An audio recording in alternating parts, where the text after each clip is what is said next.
तो चलिए आइए आज के इस 9th क्लास के बैच में आपका स्वागत है और देखने का प्रयास करेंगे। आपका ये चलने वाला है ब्रीथ जो कि आपका 10वां चैप्टर है और 10वें चैप्टर में चलने वाला है आपका 10.2 और 10.2 में लगने वाले प्रमेय पर कल हमने चर्चा किया था, उसका सॉल्यूशन भी किया था। और आज जो है ना सारे बच्चे ध्यान से सुनने का प्रयास करेंगे। अगर लिख लिए हैं तो आराम से ध्यान यहाँ लगा के बैठने का प्रयास करें और जहाँ समझ में नहीं आएगा वहाँ पूछने का प्रयास करना है ना। तो चलो अब इस सवाल को हम लोग करते हैं। सवाल कह रहा है क्या कि दो सर्वांग समवृत्त है। क्या बच्चे? दो सर्वांग समवृत्त है और दो सर्वांग समवृत्त का त्रिज्या बराबर है। तो स्वाभाविक सी बात है, जब सर्वांग सम है तो त्रिज्या तो बराबर ही होगा, है कि नहीं। और कहता है क्या उसका बराबर जीवा क्या उसके केंद्र पर समान कोण अंतरित करता है। तो इस चीजों का हम लोगों को सॉल्यूशन करके बताना है। समझ में आ गया सवाल? तो चलो देखो, बारीकी से यहाँ रहोगे, ये बहुत ही आसान सा सवाल है और अच्छे से तुमको समझ में आ जाएगा। कह रहा है क्या, देखो दिया है, पहले तुम लोग डायग्राम बना लोगे और डायग्राम इसमें दिया गया नहीं है शायद, है ना? नहीं दिया है तो चलिए देखो, कहता है दिया है कि बराबर त्रिज्या बराबर हो। त्रिज्या क्या है? हो को कर दो, है त्रिज्या बराबर है और सिद्ध करना है क्या, इस ये एंगल और ये एंगल क्या है, बराबर है ना। तो चलो चलते हैं त्रिभुज ए ओ बी। क्या रे बच्चे? ए ओ बी और त्रिभुज सी ओ डेस आप बी की डी है, डी। चलो देखो बच्चे, डी कोई दिक्कत? यहाँ देखो बहुत बच्चे बना रहे हो अभी, तो आप बनाने का प्रयास नहीं करो, आप सीधे बोर्ड पर टकटकी लगा के देखो। बच्चे आ ही रहे, अपना अपना जगह लेते जाओ और बैठते जाओ। चलो देखो बच्चे, तो ये समझ में आ गया बच्चे? तो चलो देखो, अब यहाँ टकटकी लगा के ध्यान दो।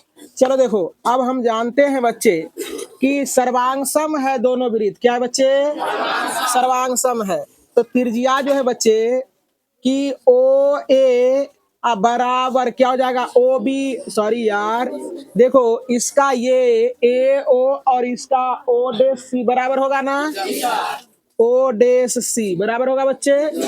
और ये देखो क्या हो जाएगा, ओ बी बराबर होगा किसके, ओ डेस डी। सारे बच्चे को बोलना है, ये नहीं कि बगल वाले पड़ोसी हमारे बदले बोल रहा है तो हमको चुपचाप बैठ जानी है, ऐसा काम नहीं करना है। गॉट इट ना? तो चलो देखो, आप देखने का प्रयास करोगे। और क्या कह रहा है कि कह रहा है कि ये तो त्रिज्या के कारण हो गया बच्चे। क्या?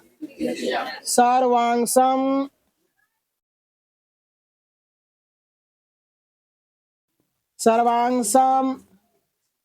वृत्त का त्रिज्या। क्या रे बच्चे? सर्वांगसम वृत्त के त्रिज्या के कारण। अब सर्वांगसम है बच्चे, तो जितना भी त्रिज्या हम लोग खींचेंगे, जितना भी खींच लो, सब का सब त्रिज्या आपस में क्या होगा, बराबर होगा। होगा या नहीं होगा? तो चलो देखो, अब देखो बच्चे, ये जीवा जो है ना, इसका ये ए बी बराबर सी डी, ये दिया है पहले से, कहा है सवाल में सी डी, इसमें लिख देंगे दिया है।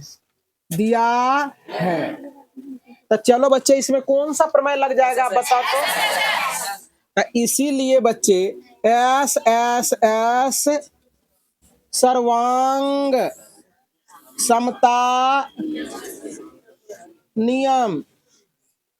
नियम से त्रिभुज ए ओ बी सर्वांग सम हो जाएंगे किसके, सी ओ डेस डी के। अब हम जानते हैं जब त्रिभुज सर्वांगसम हो गया, ध्यान यहाँ रखना है, जब त्रिभुज सर्वांगसम हो गया बच्चे, तो सर्वांग सम यानी सभी अंग बराबर हो गया, इसका मतलब कोई भी कोण किसी के बराबर हो जाएगा। अब हम कह सकते हैं कि एंगल ए एंगल सी के बराबर हो, एंगल बी एंगल डी के बराबर हो, एंगल ओ के बराबर हो जाएगा ना। तो इसलिए जो आवश्यकता है वो हम काम कर लेंगे और जो आवश्यकता नहीं है उसको छोड़ देंगे, है कि नहीं। तो जब सर्वांगसम हो गया तो इसीलिए बच्चे तुम्हारा देयरफॉर एंगल जो है ना ए ओ बी क्या रे बच्चे, ए ओ बी बराबर हो जाएंगे क्या, सी ओ डैश डी के। यही तो सिद्ध करना था। अब कितना आसान, इससे भी आसान होता है। सी ओ, यहाँ थोड़ा सा देखो, यहाँ ए ओ बी, और यहाँ देखो सी ओ ओ डैश बी लिखना था, यहाँ सी कर लेंगे, कोई दिक्कत, C O D, sorry C O D कर लेंगे। तो एवं प्रकार से आपका ये सवाल बन गया। और जिस किसी बच्चे को लगा होगा कि यहाँ हमें समझ में नहीं आया है, वो बच्चे पूछने का प्रयास करेंगे। लेकिन उम्मीद करते हैं कि कल जो मैं पढ़ा है, अगर वो बच्चे समझ में आया होगा तो ये आसान लगा होगा, बिल्कुल आसान लगा होगा। तो चलिए पॉइंट भी नोटेड। तो चलिए आइए समझने का प्रयास करें। प्रश्न संख्या 2, बच्चे लुक हियर, पीछे, हाँ तो चलो देखो यहाँ। तो कहने का मतलब है, कह रहा है कि दो सर्वांग वृत्त दे दिया गया है। क्या दिया है, तो स्वाभाविक सी बात है, सर्वांग वृत्त है तो उसका त्रिज्या बराबर होगा, और त्रिज्या बराबर होगा तो सर जी, और कह रहा है क्या कि एंगल बराबर है। क्या है, एंगल बराबर है। और एंगल बराबर है तो कह रहा है कि उसका जीवा बराबर होगा। तो जो सवाल अभी तुमने पढ़ा है, उसी सवाल का अपोजिट ये सवाल है। इसमें क्या था, जीवा बराबर देल था, है ना, कोण कहा था बराबर करने के लिए। अब बार कोण बराबर दे दिया गया है, जीवा बराबर करने के लिए। समझ में आ गया सवाल। तो चलो लिख लेंगे हम लोग, क्या दिया है, दिया है, तनी ऊंचा बोलना है ताकि हम भी सुन सके। हमको तो लगता है तुम बोलता होगा तो तुमको भी सुनाई नहीं पड़ता होगा कि तू क्या बोला, सुनाई पड़ जाता है ना, सुनाई ना पड़ता होगा। चलो देखो यहाँ लिखेंगे, सर्वांग वृत्त, सर्वांग वृत्त है, सर्वांग वृत्त है। तो त्रिज्या इसका क्या है बच्चे, त्रिज्या बराबर है, यानी कहने का मतलब है त्रिज्या सर्वांग वृत्त है तो त्रिज्या बराबर हो जाएगा, त्रिज्या क्या हो जाएगा, बराबर हो जाएगा। और एंगल जो है ना ए ओ बी, ए ओ बी बराबर दे दिया गया है। ए ओ बी जो है ना, तुमको अभी लतियाना पड़ेगा, तो ऐसे नहीं बुझेगा। सी ओ डैश बी, ये क्या है बच्चे, बराबर है। ये डी थोड़ा सा ना ऐसे लिखेंगे तब पता चलेगा, बी ए लिखा जाता है, डी हो गया ना बच्चे। अब सिद्ध करना है, सिद्ध करना है। सिद्ध क्या करना है बच्चे, तो लोगों को कि ए बी बराबर सी डी है या नहीं है, यही सिद्ध करना है। सवाल समझ में आ गया। अब सवाल जब समझ में तुमको आ गया तो हम यहाँ से इसका सॉल्यूशन करते हैं। सवाल बहुत आसान सा है और तुम लोग समझ भी जाओगे। ब्लैक मार्कर ज्यादा दिखता है, चलो देखो नहीं है तो चलो देखो, तो लिखते हैं त्रिभुज ए ओ बी, क्या बच्चे, ए ओ बी, और त्रिभुज क्या रे, सी ओ डैश डी में, कोई दिक्कत, सर्वांग वृत्त है तो क्या हो जाएगा, ए ओ जो होगा, ए ओ हो जाएगा किसके, सी ओ डैश के। फिर क्या हो जाएगा, बी ओ जो हो जाएगा बच्चे डी ओ डैश के, डी ओ डैश के। और बच्चे ये दिया, ये जो है ना लिख देंगे सर्वांग सम वृत्त, सर्वांग सम वृत्त के कारण हो गया, सर्वांग सम वृत्त का त्रिज्या, कोई दिक्कत कोई बच्चा को रे।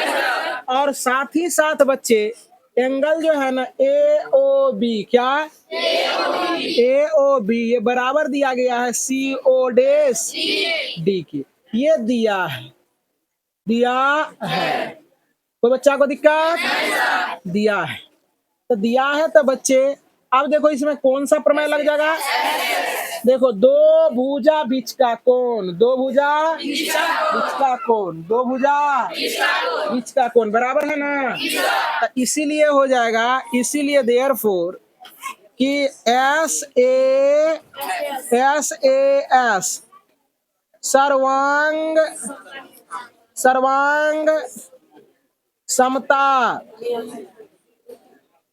नियम से त्रिभुज क्या हो जाएगा, AOB सर्वांगसम हो जाएंगे त्रिभुज COD होगा बच्चे। हिंदी वाले बच्चे से समझ में आ रहा है ना। चलो देखो, तो ये दोनों त्रिभुज सर्वांगसम हो गया।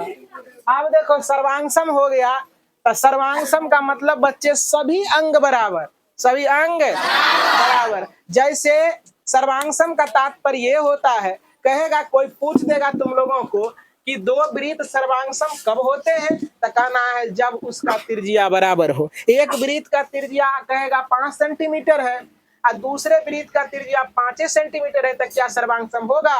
बिल्कुल होगा, बिल्कुल होगा। जैसे अब त्रिज्या है तो माप तो बराबर होगा ना।